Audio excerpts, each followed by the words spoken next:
The way through the challenge is to get still and ask yourself, what is the next right move? Not think about, oh, I got all of this stuff.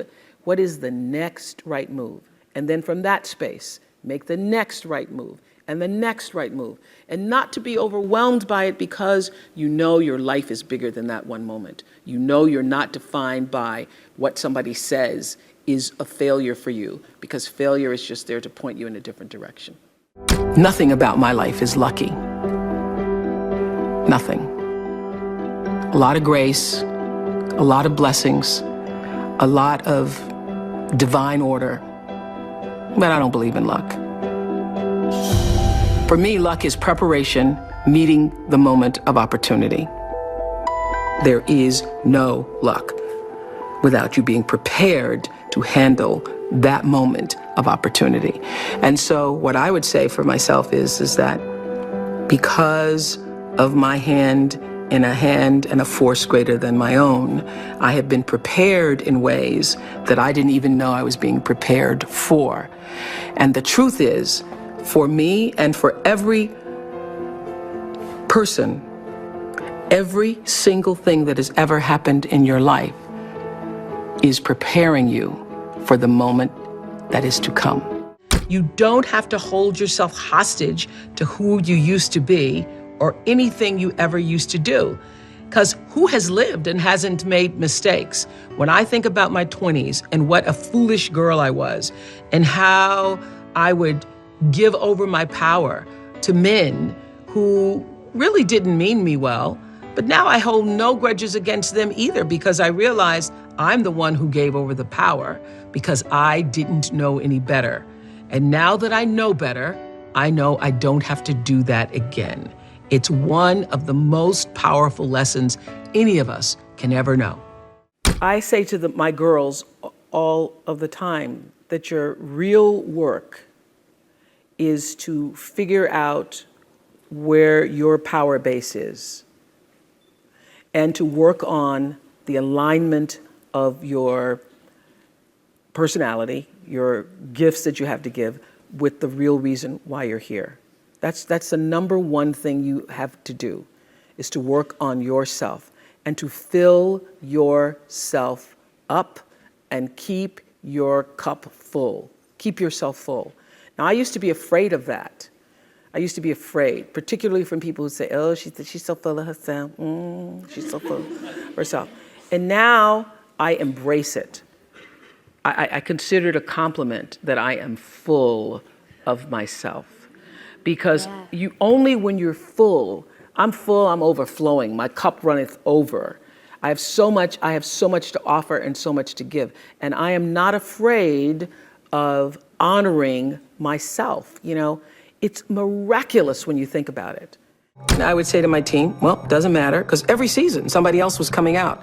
One talk show, two talk shows, three talk shows. There have been over 100 talk shows since we started. But every time I would feel like, all right, got to step up our game, The way you step up your game is not to worry about the other guy in any situation, because you can't control the other guy. You cannot control the other guy. You only have control over yourself. So it's like running a race. The energy that it takes to look back and see where the other guys are takes energy away from you. And if they're too close, it scares you. So that's what I would say to my team all the time. Don't waste your time in the race looking back to see where the other guy is or what the other guy is doing. It's not about the other guy. It's about what can you do. You just need to run that race as hard as you can. You need to give it everything you've got all the time for yourself. My grandmother was a maid. That's all she ever knew. The only real expectation she held for me was that I would one day become a maid and, in her words, have some good white folks, meaning people who would not speak negatively about me, who would allow me to take food home, who would be good to me, would treat me with some level of dignity and respect. That was my grandmother's dream for me. But I had another dream for myself, more than a dream. I had a belief for myself. And I remember watching her hang out clothes on a line one day and say to me, you have to watch me, Oprah Gail, because one day you'll have to do this for yourself. And knowing inside myself that that was not going to be my life. Don't know how I knew it, other than that thing that we all have, intuition or an instinct that said, no, this will not be my life. But because I sensed that and was connected to that, and I remember it was a very still moment. It was quiet, and I was still, and I was watching her. I could see her right now with the clothespins in her mouth and putting them on the line and seeing the breath, because it was cold, the moisture coming from her lips. And I knew that that would not be my life. I knew that I will not be hanging clothes on a line in a backyard in Mississippi. So I was either 4 or 5 years old. And that belief that that would not be my life is what I held on to for the longest of times.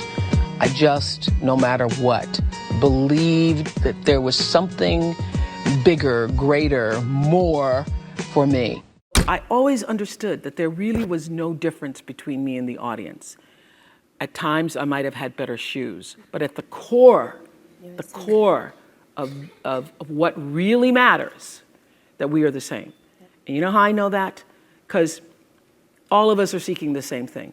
You're here at this fabulous school, and we'll go out into the world and each pursue based upon what you believe your talents are, what your skills are, maybe your gifts are, but you're seeking the same thing.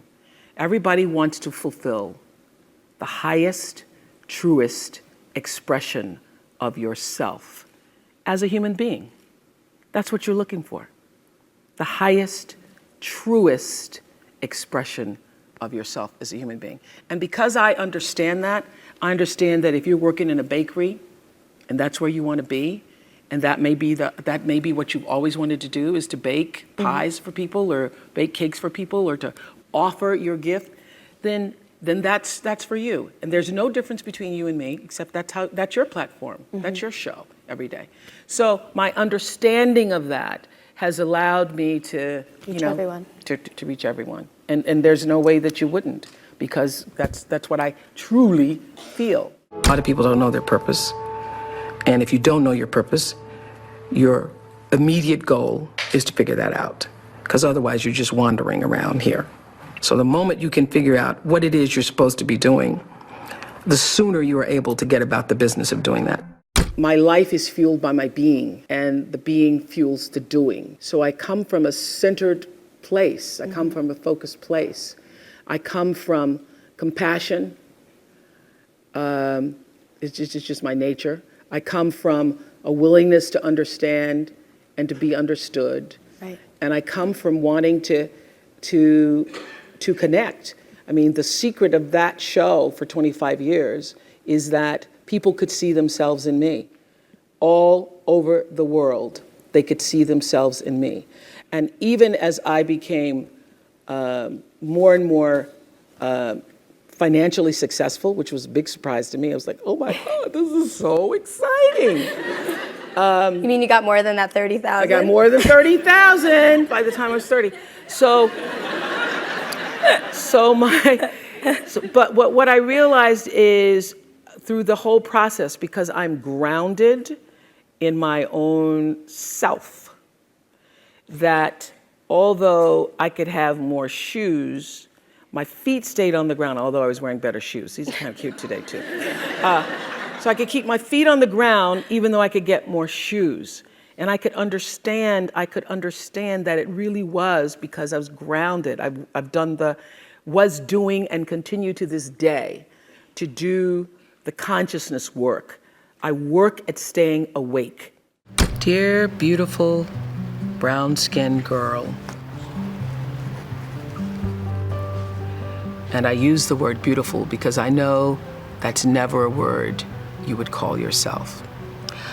I look into your eyes and I see the light and hope of myself. In this photo, you're just about to turn 20, posing outside the television station where you were recently hired as a reporter. You look calm. You look happy. But I know how scared you are. If I could say anything to you, it would be, relax. It's gonna be okay, girl.